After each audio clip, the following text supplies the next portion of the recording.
Hello student, first of all आप सभी को गुड मॉर्निंग। और आप सब कैसे हैं? मैं उम्मीद करता हूं कि आप सब अच्छे होंगे और आप सभी का पढ़ाई अच्छा चल रहा होगा और आप अच्छे से मेहनत भी कर रहे हो। मैं आप सभी को हमारा चैनल सेलिब्रेशन एकेडमी पे स्वागत करता हूं। हर दिन सुबह 6 बजे मैं करंट अफेयर की वीडियो लेकर आता हूं। आप सभी को ये वीडियो ज़रूर देखना चाहिए क्योंकि इस वीडियो में मैं आपके लिए इम्पोर्टेंट करंट अफेयर लेकर आता हूँ, जैसे कि और ये करंट अफेयर आपकी एग्ज़ाम रिलेटेड भी होता है। तो आप इस वीडियो को देखने से पहले मैं हमेशा बोलता हूँ कि आप जो प्रीवियस करंट अफेयर जो एग्ज़ाम में जितने भी क्वेश्चन आइए उसको अच्छे से एनालिसिस करके आइए, जिससे कि आपको पता चल सके आप कौन सी टॉपिक को पढ़ना है और कौन सी टॉपिक को नहीं पढ़ना है, आप अच्छे से जान पाओगे। तो इस वीडियो को शुरू करने से पहले आप हमारा चैनल को सब्सक्राइब करिए और वीडियो को लाइक एंड शेयर करिए। तो चलिए आए, और इस वीडियो का PDF आपको हमारा टेलीग्राम चैनल पे आपको मिल जाएगा, आप वहाँ से जाकर डाउनलोड कर सकते हो।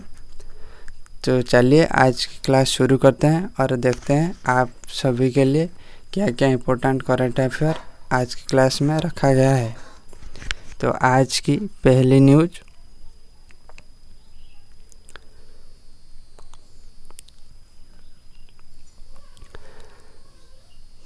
Prime Minister Narendra Modi has become the first Indian to receive highest civilian award of Mauritius।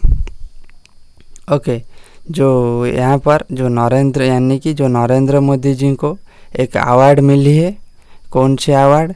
जो हाईएस्ट सिविलियन अवार्ड ऑफ माउरिटियस, जो माउरिटियस जो कंट्री की हाईएस्ट सिविलियन अवार्ड मिली है किसको? नरेंद्र मोदी जी को। तो आपको सिंपली एग्जाम के लिए क्या याद रखना है? अवार्ड का नाम क्या है? Highest civilian award of Mauritius. ये किसको मिली है? आपको याद रखना है नरेंद्र मोदी जी को। ओके, तो नेक्स्ट न्यूज़ को डिस्कस करते हैं। According to SIPRI report, India is the second largest arms importer after Ukraine in the world in 2022-24 period. यानी कि जो 2020 से लेकर 24 तक इस बीच में जो कौन सी कंट्री ने ज़्यादा मात्रा में जो आर्म इंपोर्ट की है। तो इस लिस्ट में सबसे ऊपर कौन है? यूक्रेन, क्योंकि अभी यूक्रेन और रूसिया की जो वार चल रहा है उसके तहत यूक्रेन ज़्यादा आर्म प्रोडक्ट इंपोर्ट की है। और उसके बाद कौन सी कंट्री रही है? इंडिया। तो आपको ध्यान रखना है पहली नंबर पे कौन रही है जो ज़्यादा आर्म प्रोडक्ट इंपोर्ट की है। तो आपको याद रखना है यूक्रेन। और दूसरी स्थान पे कौन रही है? हमारा देश इंडिया।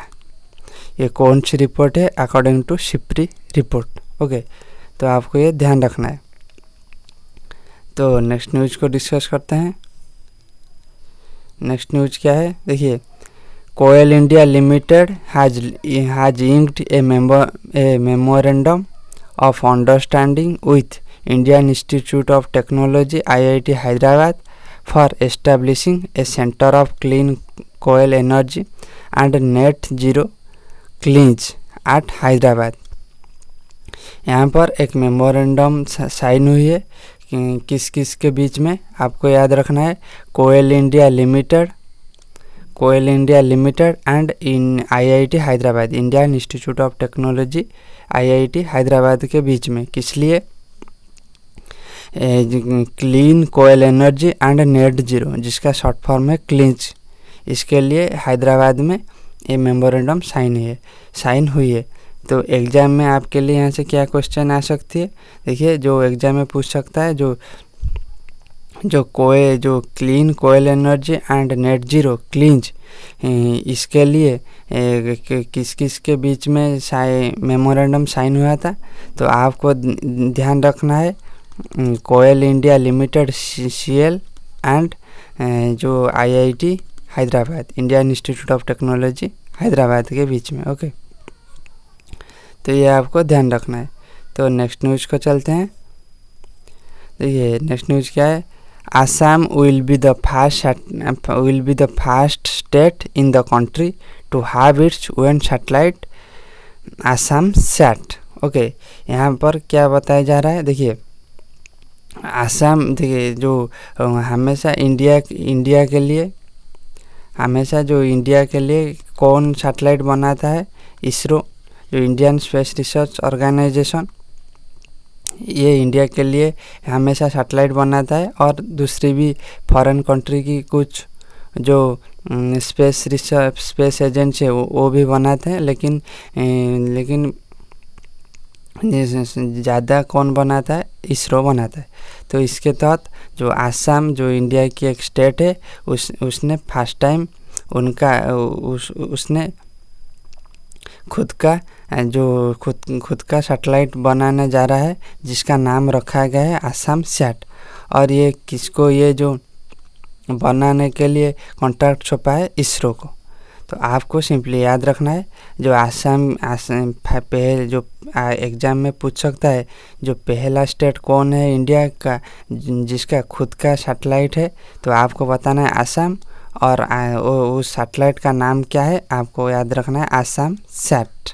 क्या, ASAMSat। ओके, तो नेक्स्ट न्यूज़ को चलते हैं।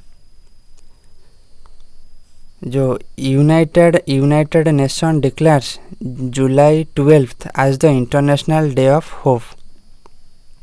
यहाँ पर एक डे की बात किया जा रहा है, जिसका नाम क्या है, international day of hope. International day of hope ये कब मनाया जाएगा, तो आपको याद रखना है 12 जुलाई को हर साल मनाया जाएगा।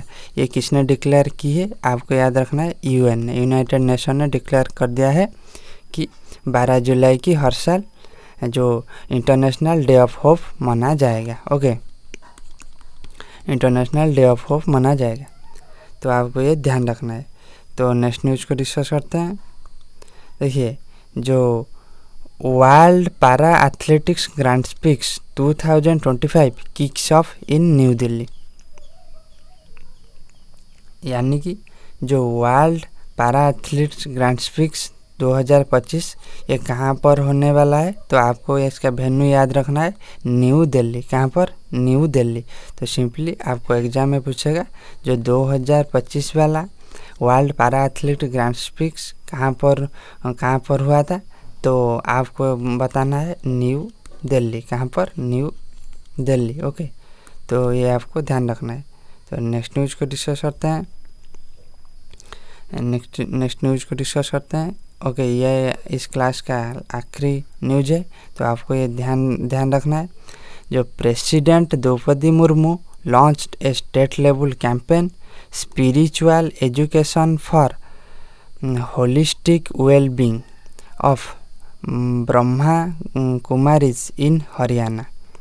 यहाँ पर यानी कि एक जो प्रेसिडेंट द्रौपदी मुर्मू जी ने एक कैंपेन लॉन्च की है, जिसका नाम है spiritual education for holistic wellbeing. Okay, wellbeing. और ये कैंपेन कहाँ पर लॉन्च किया गया है, तो आपको याद रखना है हरियाणा पे। कहाँ पर, हरियाणा पे। तो एग्ज़ाम में आपके लिए क्या क्वेश्चन आ सकती है, देखिए जो spiritual education for holistic wellbeing campaign, इसको किसने लॉन्च किए थे, तो आपको बताना है प्रेसिडेंट द्रौपदी मुर्मू ने। और ये कहाँ पर ये कैंपेन लॉन्च किया गया था, तो आपको बताना है हरियाणा पे। कहाँ पर, हरियाणा पे। तो आज के लिए इतना ही। आपको वीडियो एंड तक देखने के लिए थैंक्स। तो फिर मिलेंगे नेक्स्ट क्लास में।